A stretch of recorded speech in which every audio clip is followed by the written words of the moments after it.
13. Prieš vestuves buvo ilgas ir nuobodus laikotarpis, kurio metu ieškojom vietos mūsų vestuvėms. Dabar dar žmonos tėvai norėjo vestuvių su nakvynė dideliam skaičiui žmonių. Jie finansavo ne vien šventę, bet ir šventės paieškas. Dėl to esu jiems be galo dėkingas, nors paieškų laikotarpis man nepatiko. Dėl kažkokių priežasčių mes kiekvienoje potencialioje vietoje turėjom praleisti po naktį. Viską fotografuoti, skaičiuoti, įsivaizduoti, kaip viskas atrodytų mūsų šventės metu. Tai buvo labai brangu, todėl sužadėtinė nutarė lokacijas lankyti vidury savaitės, kada viešbučio kambariai būna pigesni. Tam trukdė mano nuo 9 iki 6 darbas. Sužadėtinė tai sutvarkė be mano žinios. Ji paskambino buhalteriai Onutė ir įkalbėjo mus visus dirbti iš namų. Stebuklingai Onutė ši mintis patiko. Ji greitai išnuomojo mūsų komercinės patalpas kitai firmai.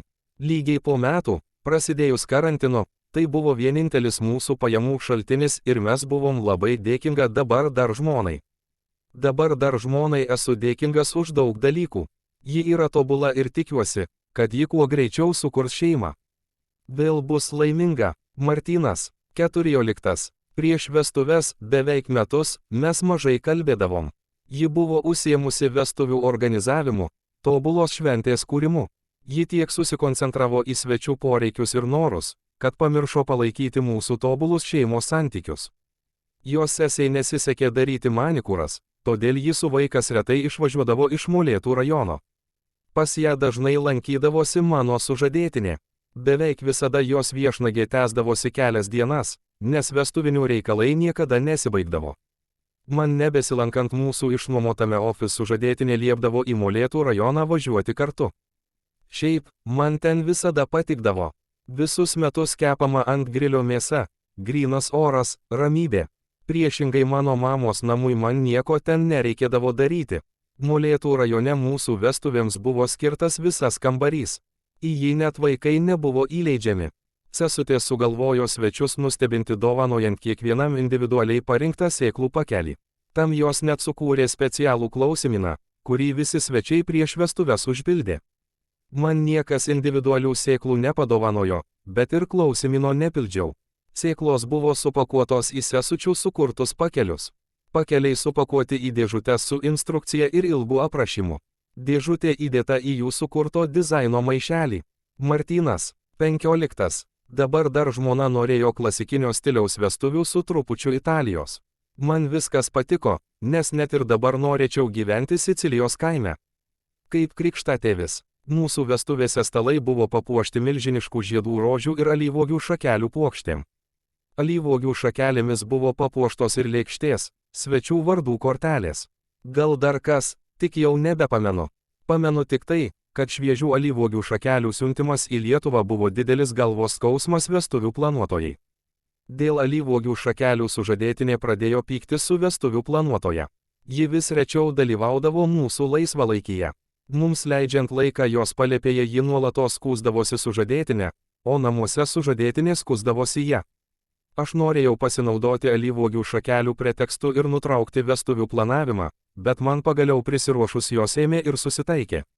Ta proga palėpėje nesilankau lygiai 10 dienų.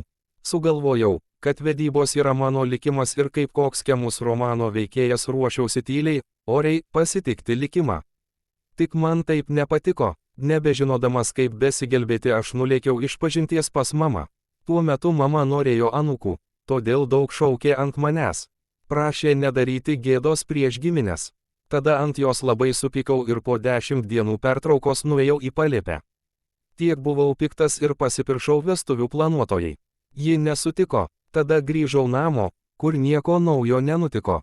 Martynas. 16. Vestuvių planuotoja panoro už manęs tekėti.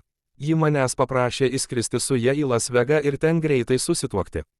Aišku, aš kelioniai į Ameriką neturėjau pinigų. Pagaliau biednumas išgelbėjo mane ir aš kaip niekada anksčiau didžiavausi nesugebėjimu tvarkyti savo finansus. Mudu su vestuvių planuotoja sukūrėm, kaip tada atrodė, nuoseklų planą pagal kurį po truputį, kuo švelniau, pranešim sužadėtiniai apie mūsų romaną. Sutarėm, kad vestuvių planuotoja papasakos sužadėtiniai, jog sutiko vaikiną, bet jis turi merginą, kurios nemyli.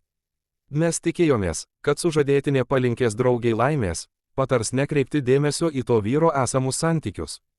Gal pati pasipasakos, nesijaučianti gerai savo santykiuose. Tada naiviai manėm, kad visi trys liksime draugais. Mūsų gyvenimai nepasikeis. Netrukus po nevykusių piršlybų mudu nustojom mylėtis. Mūsų slaptos meilės palėpėje nebegrojo muzika, dialoguose ilgėjo pauzės. Mūsų romano varikliu liko mano sužadėtinė, vestuvių planuotojos geriausia draugė, kurią mes abu skaudinom, nors nuolat kalbėdavom apie norą jai kuo mažiau pakenkti. Man taip nebebuvo įdomu, tada aš pradėjau nebeieškoti priežasčių pameluoti sužadėtiniai, kur einu, kad turiu reikalų. Po truputį mano susižavėjimas mūsų vestuvių planuotoja mažėjo. Vieną kartą vaikščiodamas, o aš visur ir visada vaikštau, supratau, kad vienintelis mane ir vestuvių planuotoja vienijantis dalykas yra mano nenoras vesti. Pagaliau supratau, kad nemyliu ir nenoriu visą likusį gyvenimą gyventi nei su viena iš jų. Martynas.